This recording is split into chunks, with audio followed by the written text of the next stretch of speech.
القط مياو كان بياكل ومبسوط بالأكل جدا، وخلص الأكل وقام يلعب، والخدامة لمت الباقي كله وراحت بسرعة على المطبخ وبصت يمين وشمال لو حد شايفها، وحطت بقية الأكل في الشنطة عندها.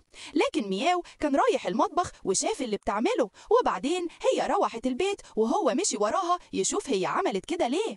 وهي كانت عايشة في مكان فقير جدا، وأولادها يا عيني كانوا مستنياها ترجع من الشغل، وطلعت الأكل اللي كان في الشنطة عشان ياكلوه، وكانوا بياكلوا وهم مبسوطين. والقط مياو اتصدم من اللي شافه وراح البيت وكله حزين وبيقول في نفسه طيب أعمل إيه عشان أساعدهم. ودخلت الأوضة بتاعته وجاب هدوم كتيرة من عنده هو مش بيلبسهم وحطها في الشنطة، وكمان أخد أكل كتير من المطبخ وراح بيهم على بيت الخدامة وقالت له أنت بتعمل إيه هنا؟